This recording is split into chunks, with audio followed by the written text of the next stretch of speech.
Et nous voilà partis à présent pour Marché à thème, le dernier quart d'heure thématique de Smart Bourse. Et le principe de ce dernier quart d'heure thématique est simple. Nous décortiquons ensemble une thématique d'investissement avec un invité en plateau. Et en l'occurrence, aujourd'hui, nous nous intéressons à la thématique des biotech.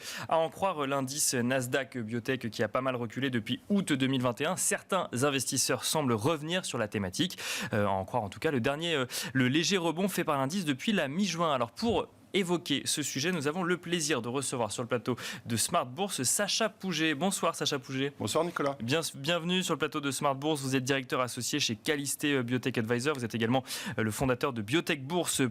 Je le disais en introduction, si on regarde le Nasdaq Biotech, on a vu quand même un recul assez marqué des biotech dans leur parcours boursier depuis août 2021.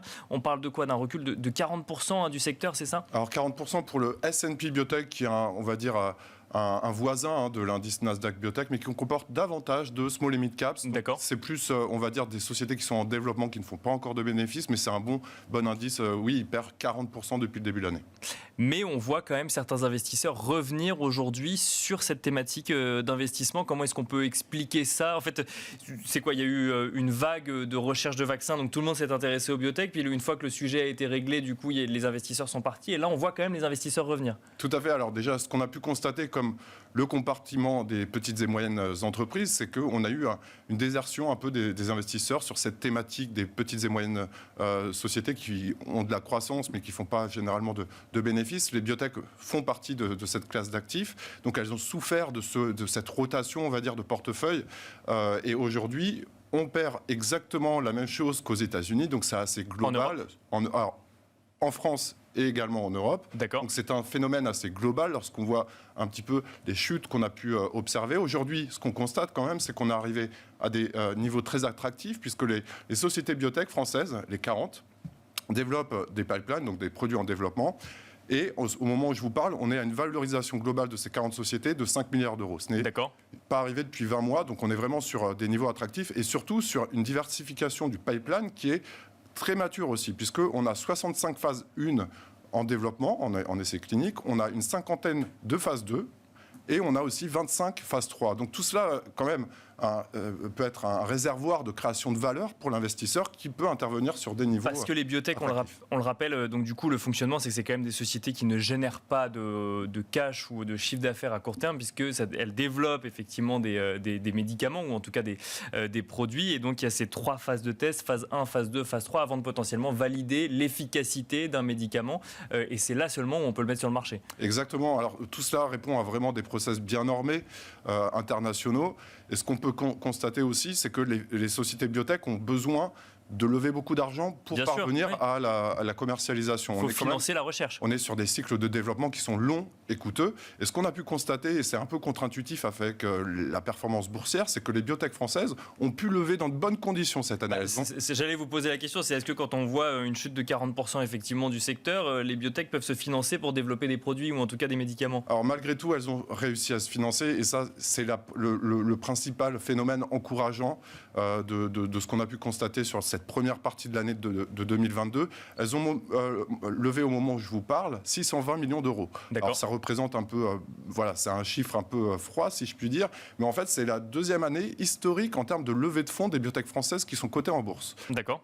Le record était en 2020, suite à la pandémie, elles avaient su lever beaucoup d'argent. Et autre phénomène aussi encourageant, c'est qu'un tiers de ces fonds qui ont été levés, des 620 millions d'euros, ont été levés auprès d'industriels. D'accord. Donc ce sont les partenariats industriels, les big pharma, qui ont aussi financé le pipeline et qui ont eu à cœur de soutenir ce secteur. Et un tiers, c'est quand même très significatif. Donc des fonds qui ne viennent pas du coup de l'achat d'actions ou autre, mais plus d'industriels ou de private equity, c'est ça? Plus d'industriels et de private equity. Ce qu'on a pu constater cette année, c'est qu'on a beaucoup moins d'augmentation de capital que les années précédentes, au regard du fait que leurs cours sont très bas, donc elles ne vont pas procéder à ce type d'opération. Par contre, le relais a été justement observé du côté des partenariats, où là, on a vu vraiment un engouement, et on n'en est qu'à la moitié de l'année. Donc c'est quand même quelque chose qui est assez significatif. On le constate aussi aux États-Unis. Alors aux États-Unis, c'est un peu différent.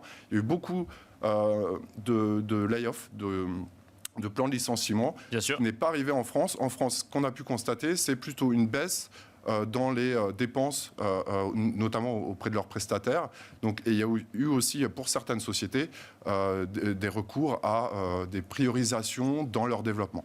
Et vous dites aujourd'hui, du coup, il y a des opportunités à revenir sur cette thématique d'investissement après l'envolée en lien avec la recherche contre le vaccin, pour le vaccin contre le Covid-19. Là, après du coup le recul, là, il y a des opportunités à revenir. Tout à fait. Alors maintenant, comme je le disais, elles sont bien financées. Elles ont des pipelines qui sont quand même très diversifiées et étendues. Et surtout, on attend des annonces pour beaucoup d'entre elles. Parce que vous savez que, en fait, comment fonctionne une société de biotechnologie, en fait, son cours va dépendre beaucoup des annonces, des news flow. Bien sûr. Fait. Notamment des annonces après les tests de phase 1, phase 2, phase 3, par exemple. Exactement. Et donc, d'un point de vue tactique, un investisseur peut prendre une position avant un catalyseur. Au cours actuel, on est quand même sur des cours très attractifs. Et il y a aussi une autre thématique qui émerge en ce moment, c'est tout ce qui est lié au monkeypox. Donc c'est plus ce qui est la variole du singe. C'est quelque chose qui a émergé à la fin mai. Et au moment où je vous parle, certaines sociétés se sont développées là-dedans. Notamment, on a eu un communiqué de presse hier de Novacite, une société française qui développe des diagnostics et qui a développé donc un diagnostic contre la variole du singe. On le voit aussi en Europe, avec une société par exemple qui s'appelle Bavarian Nordic, qui a des contrats avec l'armée américaine, qui a aussi des contrats avec certains pays européens. Donc c'est une thématique qui émerge. Il y a environ une dizaine de sociétés qui ont su profiter et rebondir grâce à cette thématique. C'est intéressant de voir ça parce que les biotech originellement, vous connaissez ça mieux que moi, mais on a quand même l'impression que c'est des sociétés donc avec beaucoup de recherche qui s'intéressent à des maladies auto-immunes ou entre guillemets développer un médicament pour un grand laboratoire. Il y aurait un sujet presque de rentabilité, je ne sais pas si le terme est juste, mais vis-à-vis du développement du médicament et de sa commercialisation. Donc là, les biotech, en fait, s'intéressaient aux maladies rares ou autres. Et là, on voit qu'elles s'intéressent finalement, elles se sont intéressées au Covid-19, là, la variole du singe, dont on parle souvent dans la presse. On a un changement un petit peu de manière de fonctionner, de recherche, du coup, ou pas forcément? Alors, je pense que ça a toujours existé, que ce soit pour Zika, pour la pandémie Zika, en 2014-2015, que ce soit aussi pour Ebola, une époque, que ce soit, comme vous l'avez mentionné, avec le Covid. Maintenant, avec la variole du singe, c'est toujours des thématiques sur lesquelles il y a un savoir-faire chez certaines sociétés. Et donc, d'un point de vue opportunistique, elles essayent, oui, de s'engager dans la recherche de solutions face à des pics d'épidémie. Et là, en ce moment, c'est totalement le cas. Je pense que le secteur de la santé a totalement, évidemment, sa part à prendre pour trouver des vaccins, des traitements, ou alors trouver des diagnostics pour justement parer à ce qui peut vraiment à ce phénomène de crispation qu'il peut y avoir, à savoir dans les sociétés, mais aussi au niveau des États. Et on voit que les États prennent ça aussi en charge, puisqu'elles financent et le développement et la commercialisation, puisqu'elles vont acheter aussi des doses et des produits à ces sociétés-là. Donc c'est aussi quelque chose dont elles ont le savoir-faire, elles savent comment établir une stratégie. Et en même temps, il y a aussi, pour l'actionnaire, c'est vrai, des retombées qui peuvent être significatives. Qu'est-ce qu'il faut avoir en tête justement quand on veut se lancer sur cette thématique des biotech qu'on ne connaît pas forcément? Parce que c'est vrai que ça n'a pas un fonctionnement boursier comme une entreprise traditionnelle avec des dividendes, des rendements et ensuite des publications de résultats trimestriels. Qu'est-ce qu'il faut avoir en tête, que ce soit en termes de risque ou en termes de comportement de ces sociétés? Alors ce qu'il faut avoir en tête, c'est justement ce que je disais en préambule, c'est regarder déjà le cycle de développement, où en est la société, à quel stade de développement, a-t-elle les moyens de parvenir à ses fins? Donc il y a un sujet financement, en fait. Il faut qu'elle ait suffisamment de financement pour pouvoir aller au bout. C'est critique, donc il faut regarder ce qu'on appelle l'autonomie financière, qui est tout simplement le cash qu'elle a de disponible, avec des dépenses en face. On fait le ratio et ensuite on aura l'autonomie financière en nombre de trimestres ou en nombre de mois. Donc ça, c'est aussi quelque chose à regarder. Et enfin, les fondamentaux. Comme toute société, je pense qu'il est important, au-delà du niveau attractif du cours de bourse, si on est à un point bas, c'est aussi regarder quelle est la technologie, de quelle manière la société va innover et surtout, quelles sont les échéances à venir de manière à créer des paliers de valeur qui puisse être intéressant en termes de potentiel pour l'investisseur. Est-ce que, et on l'a souvent vu durant la crise Covid-19, des partenariats entre des grands groupes pharmaceutiques et des biotech, est-ce que ça c'est un facteur de légitimité ou en tout cas de sérieux pour une biotech, ou c'est pas systématiquement le cas et en fait ça dépend vraiment ensuite de la recherche en tant que telle et pas forcément du partenariat qui aurait été noué? Alors tout à fait, c'est en quelque sorte un partenariat industriel vient valider l'approche de la société.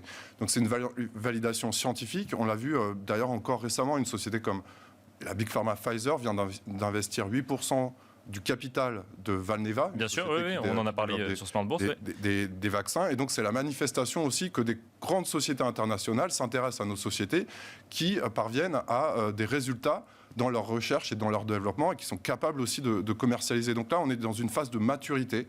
Ou en tout cas, on s'en rapproche en France. On a quand même, il ne faut pas se le cacher, 10 ans de retard par rapport aux États-Unis, qui est une grosse industrie mondiale. Sur le secteur des biotech. Mais quand même, on gagne en maturité. Et en tout cas, on a tous les jours des preuves que des sociétés françaises sont capables d'avancer dans ce secteur aussi innovant et aussi challenging que la biotechnologie. Alors vous évoquez ça par rapport aux États-Unis. Rapidement, on regarde ça au niveau français ou au niveau européen? Parce que je sais qu'il y avait pas mal de biotech allemandes, par exemple, qui ont été sur le devant de la scène en lien avec la crise Covid. Ça aussi, on regarde ça également sur d'autres pays européens? Oui, tout à fait. On est sur un territoire européen où environ 200 biotech sont cotées. Certaines se font racheter par des grands labos aussi. On a eu des exemples ces dernières années. Donc on est en capacité aussi en Europe de faire de sociétés innovantes des réussites. On peut créer aussi en France des champions. Mais je pense qu'il est aussi intéressant de se diversifier au-delà de la France, où on a quand même 40 sociétés et c'est pas loin après le UK, après la Suède, c'est le 3e pays où il y a le plus de sociétés cotées. C'est toujours intéressant aussi de chercher un moyen de diversification, que ce soit par exemple en Belgique, que ce soit aussi en Allemagne, comme vous l'avez mentionné, en Pologne aussi. Alors c'est peut-être plus compliqué, plus exotique, mais il y a beaucoup de savoir-faire en Pologne. Et au Royaume-Uni, où là, beaucoup sont aussi parvenus à des succès. Merci beaucoup, Sacha Pouget, d'être venu sur le plateau de Smart Bourse. Je rappelle que vous êtes directeur associé chez Calisté Biotech Advisor et que vous êtes fondateur également de biotechbourse.fr et que d'ailleurs, justement, sur biotechbourse.fr, vous organisez une conférence le 6 juillet, Biotech Access, où vous avez donné la parole justement à des dirigeants de biotech cotés. Donc ça permettra peut-être d'en savoir un petit peu plus pour ceux qui ne connaissent pas ce secteur. Merci en tout cas, merci à vous de nous avoir suivis et je vous donne rendez-vous dès demain à 12h30 sur Bismart en direct pour un nouveau numéro de Smart Bourse.